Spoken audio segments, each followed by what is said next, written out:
kind of a fight 2 years in the making a little bit. I know you've already fought him, but this was supposed to happen October last year, and you're finally here. I know, I feel I've been fighting this guy my whole life now at this stage, so, but one more time won't do any harm.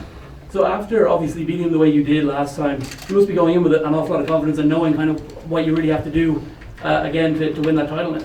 Yeah, I just need to do the same thing again. He fades as the fight goes on. This is even going to be more apparent in this fight. It's 5 rounds. So, you know, if I go in and fight my best fight and he fights his best fight, I'm going to win. And that's it. We saw that in the last one. Are you grateful to his brother? I am grateful to his brother. To be perfectly honest about it. Yeah, I am. It was gracious of him. I liked what he said in his interview with Ariel Helwani, where he said that if he's not the featherweight champ, how can he consider himself the lightweight champ? I thought this was very cool. And I am grateful for him, and I'll tell him that when I see him. After the first fight, there seems to be a bit of a narrative. You and the cage were both very respectful to each other. You said you didn't think it should be stopped, and you know we've run it again. But after the fight, you know, his brother jumped in, and then there seems to be a change in narrative that all of a sudden you've gotten lucky somehow in this fight. Did that bother you that, you know, he tried to essentially take a very legitimate victory away from you? No, he didn't say I'd gotten lucky. What he said was it was an illegal elbow, which I wasn't. And he said to me, you're going to see the replay, it's illegal. And I said, okay, we'll watch the replay together. It wasn't illegal. Right. And he said, okay, fine. And I said, grand. And then I went backstage, and he obviously watched the replay, and in fairness to him, he came up to me and said it was legal, and just fist bumped me and walked away again. So he was okay about it. But it quickly turned sour that week, all right, on Twitter. It was all that friendship was gone again. But that's because they kind of tried to make out I hadn't beaten him then on Twitter. But of course I beat him. He had a hole in his fucking head. It was like, what more can you do? You damaged him so badly. It's not medically safe for him to continue. This is a great way to win a fight. He's the favourite again going into this one, and there seems to be a kind of shift that he was winning the fight up until then. I haven't rewatched it again, but it definitely wasn't the case. You were in charge, you were winning the fight. Does being the underdog in a situation like that, does that bother you as well, or do you use that to fuel you? No, it doesn't bother me at all. It's a lot of people don't know a lot about fighting, unfortunately, and the people at Paddy Power obviously don't, because that's what they're doing. They've him as the favourite, but they're going to lose a lot of money on this one, I think. Do you feel like this is destined in a way? You've seen a kind of Glover's chair at the I know obviously you're a decade younger than him, but it seems like the culmination of a journey for you, and it seems, you know, not to say to Michael Bisson, it's your destiny to win this weekend. Does it feel like that to you from the inside? Yeah, it does. I've had a very hard road that I could have quit on many times. I had plenty of opportunities to pack this in and do something else, and I never did. And I often doubted myself that should I just pack it in and go at something else while I'm still young. But I hope this is a kind of a vindication now that my way is the right way, that you test yourself, you take hard fights, and then when the wolf is at the door, here you're able to fight him, you're prepared to fight him, and you don't fall. So that's what I'm hoping for. How do you get that mental strength? I just remember being in SPG before and having a sparring thing, and Richard Queally had me walking by. I was like, oh, the sparring side. He said, who's it with? He's like, Peter Queally. It just seemed like you were an absolute nightmare that people didn't want to spar with. How do you keep yourself constantly at that level all times when you're in the gym as well? I'm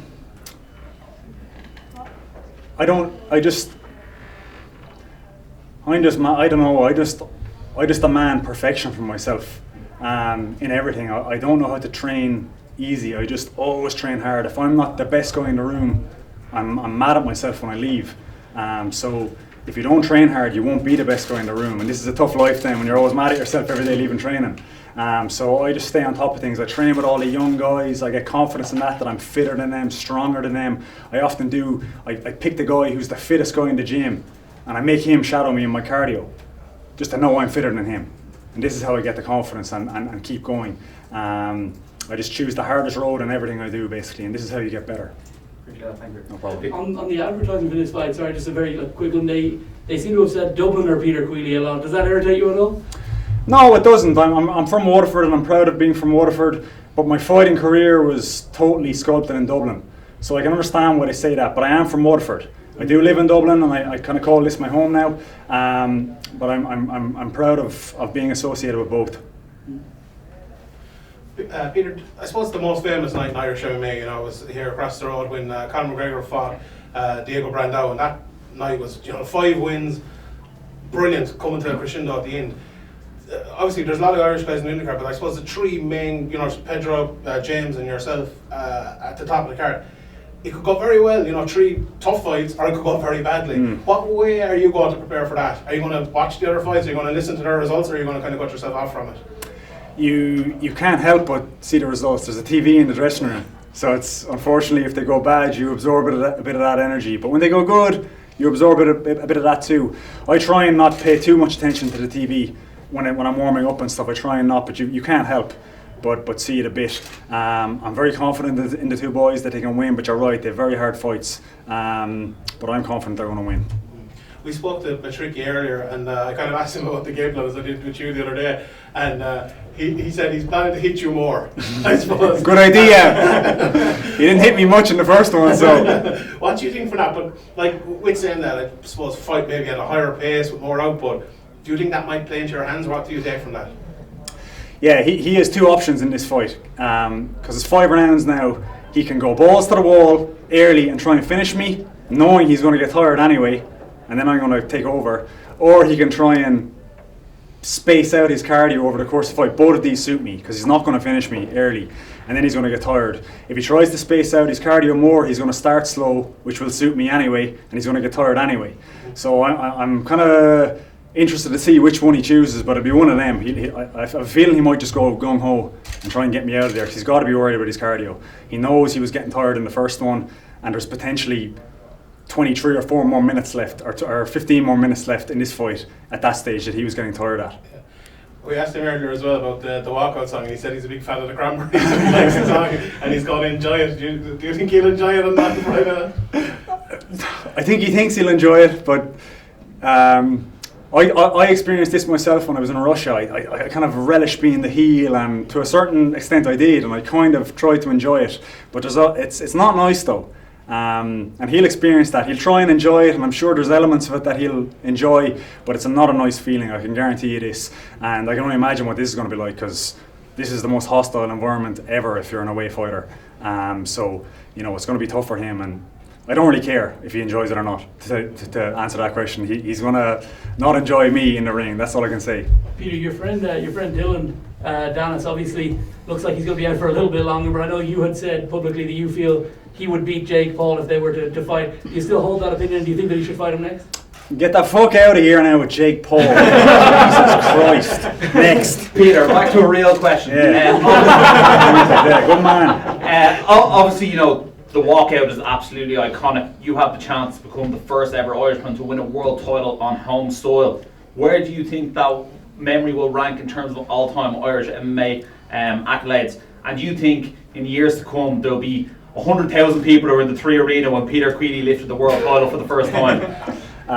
Yeah, it's going to rank right up there. The only other man who's won a world title is Conor, and obviously this is a really great stage to share when you're in that kind of realm where you're linked to Conor McGregor in terms of your achievements.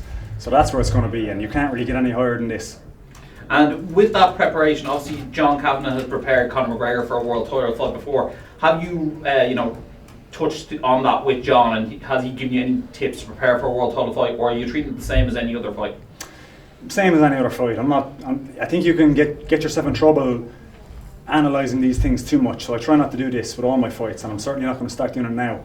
I think you can kind of freeze yourself down, and you have an idea of how the fight's going to go, and then it often doesn't go this way, and then there's an element of panic sets in then because it's not going how you thought it was. So I'm just trying to be relaxed, and I just want this to be a fight. That's my plan. Just make this crazy fight. The more horrible it gets, the better, because if it goes that way, who's going to win?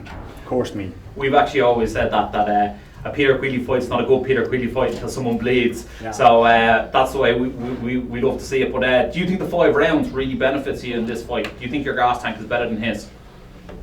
Come on. Jeez, of course it is. I'm known for my cardio. He's known for slowing down. He's known for being an animal in the first 10 minutes and then fading a little bit.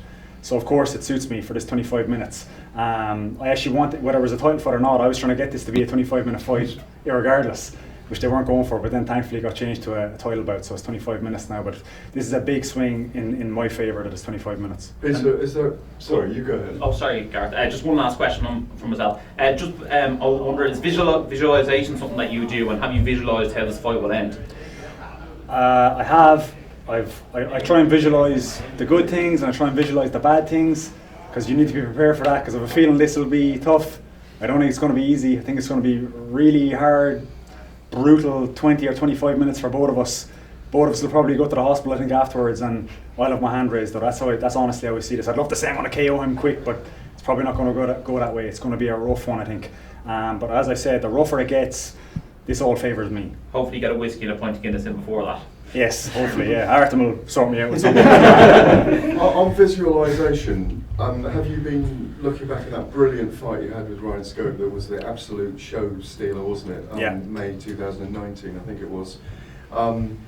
And secondarily, what's the chances if you win this? Do you call out the other Pitbull so you can do a double Pitbull one after the other? If I can win this, I'd like Pitbull to have a chance at getting his featherweight belt back against AJ McKee, which is going to happen, I believe.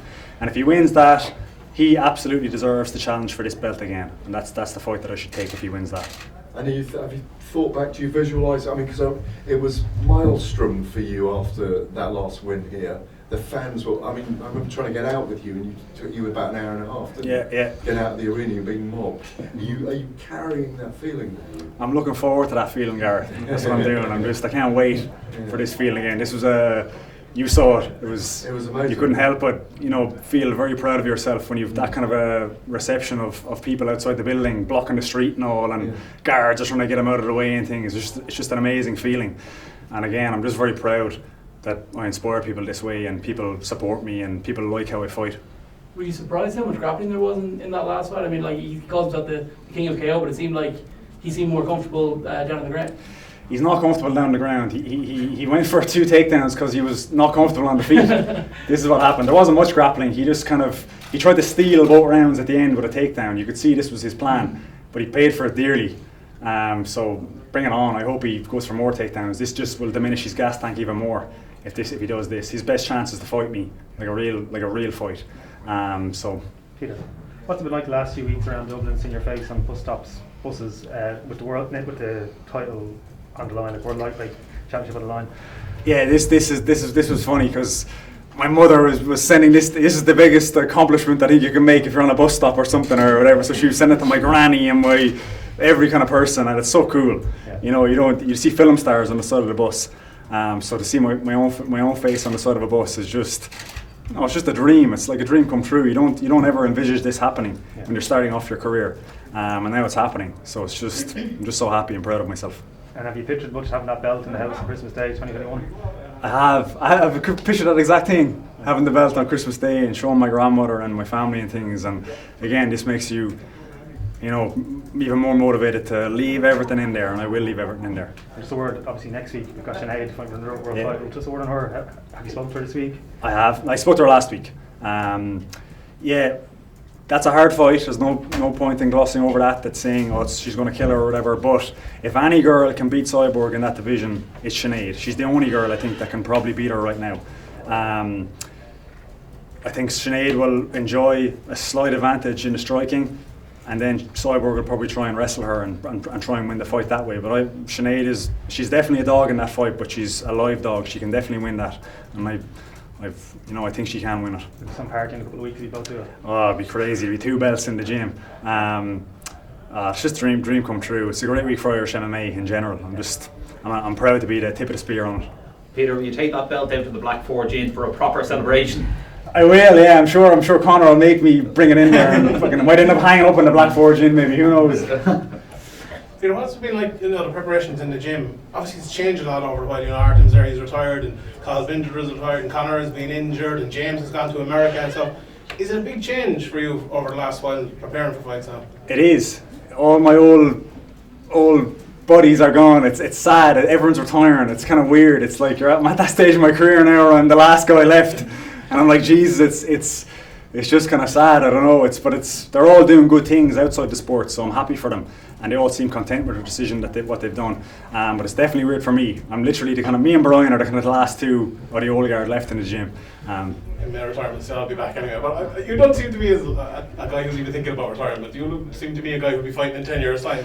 Do you think that yourself, or do you have your plan to finish off? No, I'll retire the day I'm getting my ass kicked in the gym by young guys or something, or I do a fight, and after the fight if I've lost and if I think to myself, I could never beat him, that's when I'll retire.